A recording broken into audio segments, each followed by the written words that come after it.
pako. Ito guys, ito tayo ngayon guys. Kung saan yung sunog.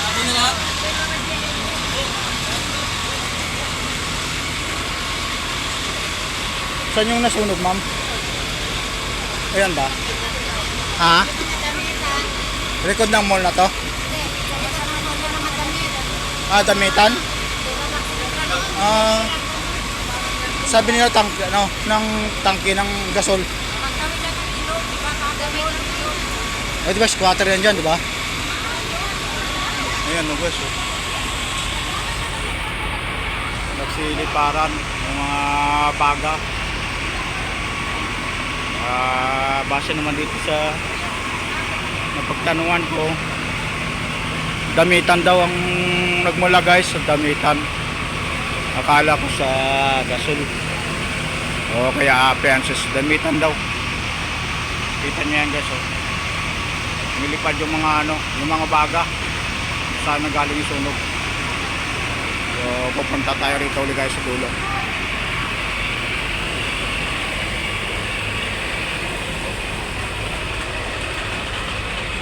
Guys, oh.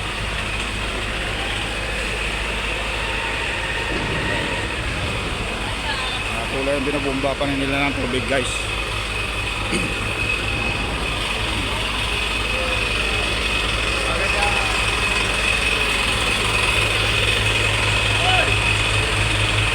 Malapit na pa tayo guys sa sa Paco Mall. Kung saan sa may tulay sa likuran ng Paco Mall yung sunog guys. Bali yan doon, no. Pumasok po yung bumbira doon sa Paco Market. Yan guys. So pinadaan nila dito sa may Paco Market guys yung tubig.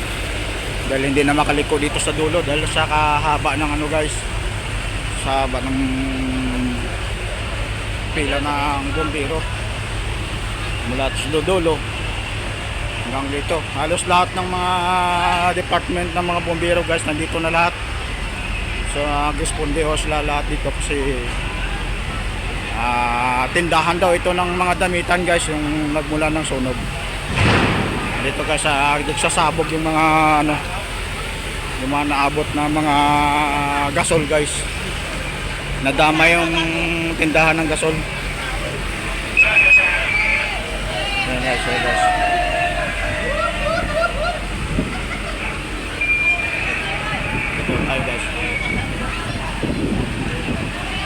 public market. So maghahanap tayo ulit dito na matatanungan guys kung ano talaga ang tunay na nangyari.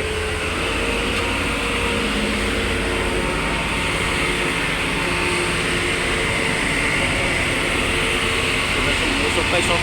Usok. Lakas ng usok guys. Yan, oh, sa likod lang ng sa likod lang ng public market guys. Ito yung Paco Mall. Lakas ng usok.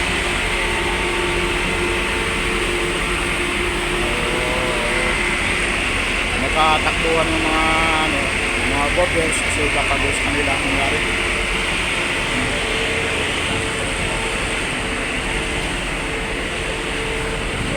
Meron dito mga pulis guys ng iskapan.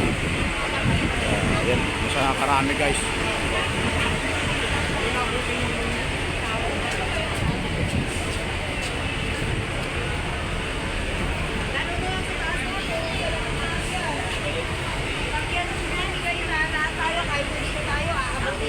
Kuya, ano yung nasunog? Ano yung nasunog? Ha? Kaya ako nasa loob ako, pinalabas lang. Tindahan ba? Tindahan? Sa loob ako lang mo. Ha? Sa Patusan? Yung sumasabog sa banda. So sa Patusan daw yung yung nasunog guys. Lakas ng usok guys, oh. Kita nyo yung usok na yan, lakas. Anong street yung nasunugan? Anong kasal? Anong street nandun? Hindi mo kasi ganda. Yung street lang.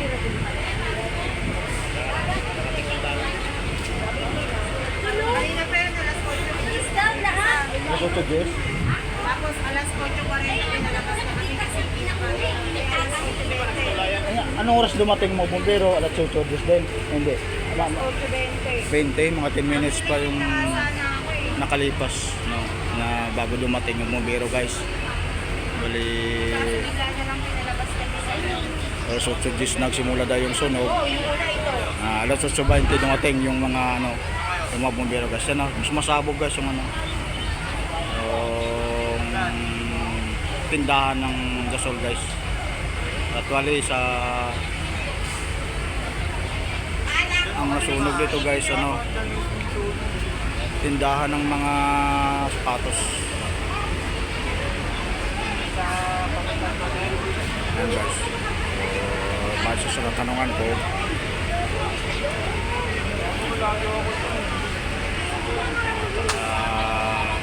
tindahan ng mga sapatos.